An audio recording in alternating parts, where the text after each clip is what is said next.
Hello, welcome to the newest episode of Sailing Wisdom. Today we're going to do something a little different, which is to say that our inflatable dinghy is the only thing here that doesn't have a name, and that has to change. Now, normally I'm the one who names everything on the boat, but I thought it would be really cool to have you guys choose a name for our inflatable dinghy that we use all the time now.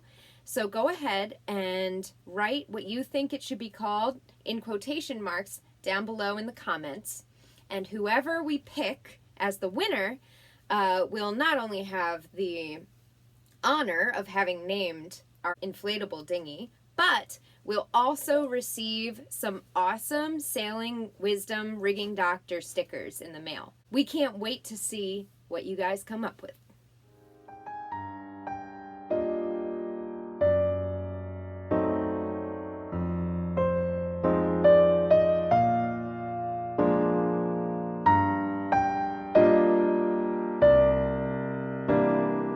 The weather is really nice today for the first time in a long time. So we heard that there is a Food Lion that is just a mile and a half from here. So we're gonna go ahead and bike there and take advantage of the nice day, get some groceries, some fresh produce, and yeah, make light of the fact that we are stuck here for at least another day.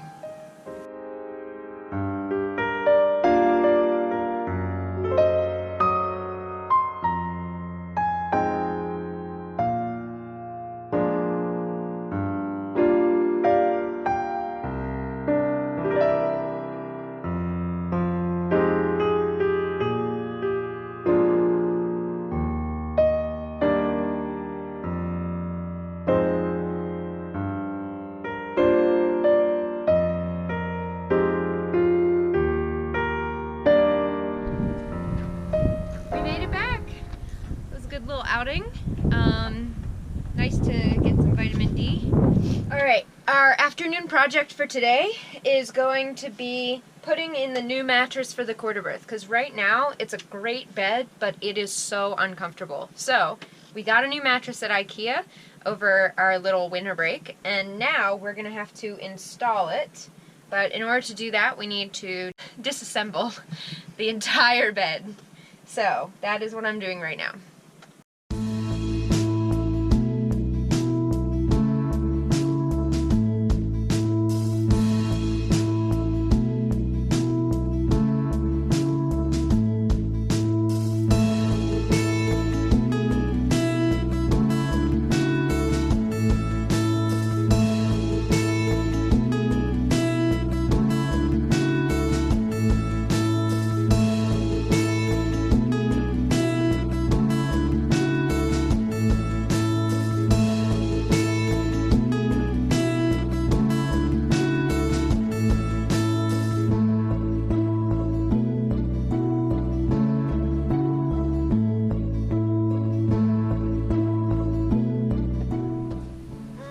This is a mattress fit for our boat. Very cozy.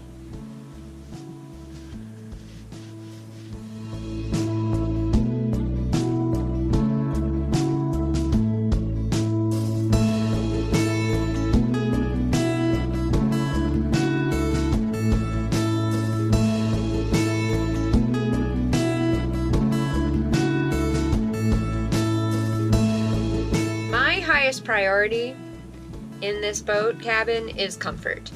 And so for me, the biggest problem still remaining was the fact that our salon, where we spend all of our time, was very uncomfortable. Where we sit to watch movies or eat or do any daily stuff, just hanging out, very uncomfortable. Thin foam, not great. So Herby thought of a solution. After we made the new mattress for the quarter berth, we had a big piece of excess foam. So I thought, hey. So now we have super squishy butt pillows. And it is just so comfy. Yes.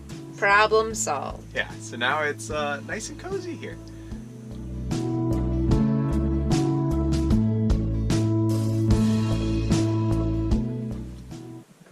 So, while we're watching a movie, I decided to make some tea.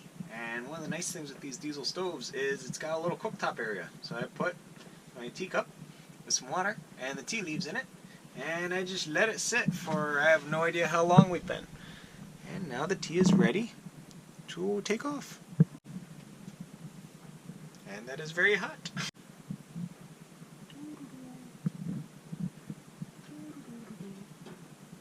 And I'm just going to put it here so it can cool. And then I will have my tea. So when the tea is all steeped, the tea leaves sink to the bottom.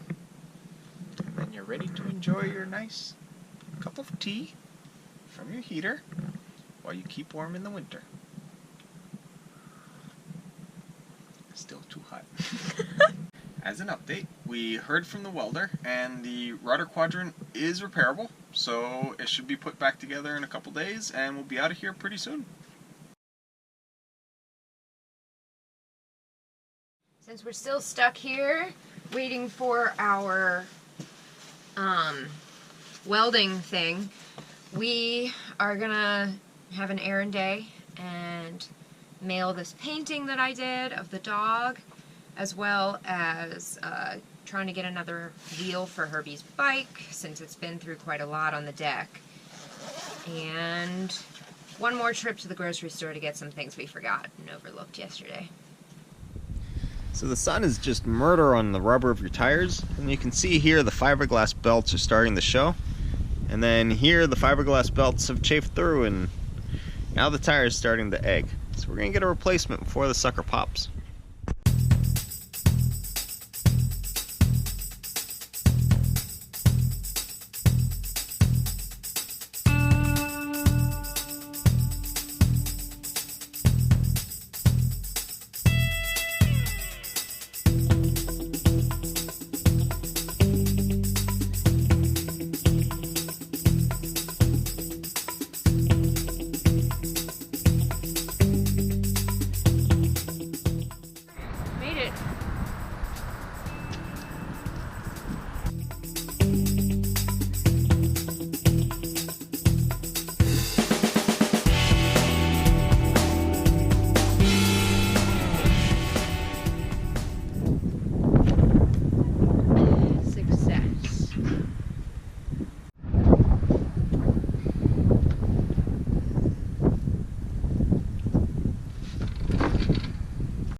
Before we left to go cruising, we canned a whole bunch of pickles, and we opened one of them up, and it was absolutely disgusting. So we haven't had the courage to open the others, but so we've pretty much just been carrying around all these pickle jars that we may probably never eat because they're disgusting. So we decided that today we'll open them up, see if any of them are good, and if they are, then super, we'll keep them. If not, then, you know, out they go. And we'll make space and cut some weight. So here we have some of our pickle spears, and we're going to give it a... We have just received a text on our InReach. Yes, if you wish to message us directly to the boat wherever we are, just join the Patreon, and you can text us right to our InReach. Alright, so on to this pickle spear. Let's see what it tastes like. Oh, that is bad. Alright. Okay. That one's really bad, so that one's just gonna go. So, let's go dump that out. That was horrible. So hopefully one of them's nice, but that was really bad. While the last two jars are horrible, this one's pretty good. So we'll keep this one. That's a nice pickle. Tastes really good. So after all that, we had 2 good pickle jars. The rest were just awful. So we chucked those, we'll clean out the jars, and we'll use those jars for something else. And now we have to keep those 2 pickle jars that we opened refrigerated, but at least we know those are not toxic or anything like that. We got the quadrant back from the welder today, and you can see it's a little racked. It took quite a beating before it shattered, but he got all the cracks welded back up. So I'm going to get it reinstalled and get the cables hooked up, and then we will have steering again, and we'll be able to go.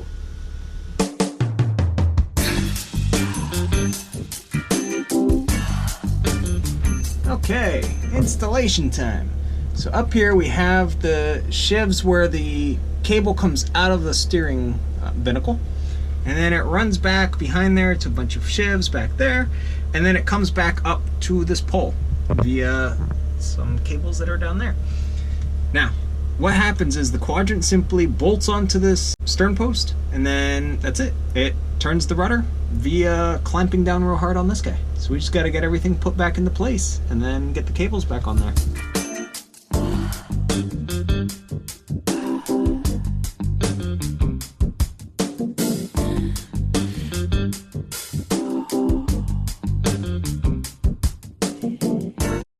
So with most projects, it depends on the weather whether or not we get to do it or not. And we have the quadrant back, everything's ready to install. The rudder's simply turned quite a bit far because it doesn't have any limiters on it right now. And the tide went out, we're sitting on the bottom, and the rudder's just turned. And I tried a whole bunch of things to try and get the rudder to straighten, but we're sitting on the bottom. So we're gonna have to wait for higher tide to get the quadrant put back on. So in an attempt to see the Super Bowl, or at least part of it, we're gonna take an Uber to a nearby bar and hope that it's not too crowded. It's not an ideal situation, but I'd like to see at least some of it. Go Eagles!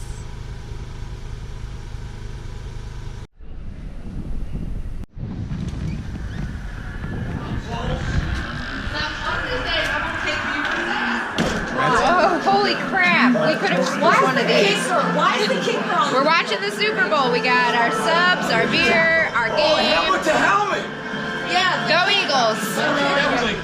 So while I'm trying to put in our repaired quadrant, Maddie's working on a painting, and pretty much the inside is full. There is no more space inside. No more. None.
We have the steering quadrant reinstalled, and then I set up the steering cables. Now it's real important with these cables, you don't want to set them too tight.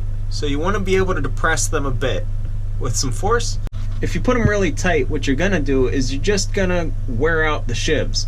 So the bearings where the axle sits, they're just going to be under more stress than they need to be, and they're going to wear down. Then you're going to have more problems to fix. So you want to be able to depress the cable a little bit, as you can see here. So you want to make sure that it can move, but that it can't move enough to jump the shiv. That's all you got to do. Make sure that when you push down on it, it doesn't pull out of the shiv. If it doesn't, you're good. Then with the steering quadrant, you want to make sure that the height of it lines up so that the pulleys that run your steering cables line up with the grooves in your steering quadrant. And lastly, you want to make sure that your steering quadrant, when you turn it all the way, comes up and meets the bump stops, because their job is to stop the quadrant. So if it comes down lower or higher than the bump stops, then they're not going to work. So just make sure everything's lined up. When it is, tighten it all down and you're good to go. Now when you're installing aluminum hardware or anything with your steering system, there's going to be a whole bunch of dissimilar metals. So in our case, we have galvanized steel cables, stainless steel fasteners, aluminum quadrant, and a stainless steel rudder post. So all these metals, when they come into contact and then they're in a moist environment with electricity running through them, you're going to get galvanic corrosion happening pretty quickly. So the first thing that's going to die in this situation is going to be the aluminum. It's just going to turn into aluminum oxide and just blow away as dust. So to avoid that from happening, you just use lanolin. They sell it. It's called Lanacoat, and it's actually just wool nap. So that nice stuff that keeps the fluffy sheep dry. You just kind of put it into a little pot, and then you just slather it on all the fittings, anywhere that the two dissimilar metals are going to touch, and then you're good. You put it together. You can get really expensive anti-seizing, anti-galvanic corrosion, insulating type chemicals. They're really pricey and they don't work as well as good old cheap lanolin. So honestly, if you have a boat, pick up a pot and use it everywhere.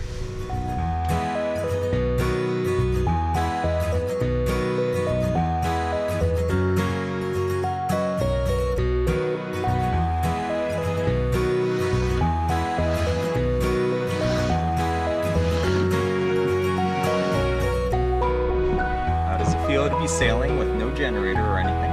So nice. This is what I signed up for.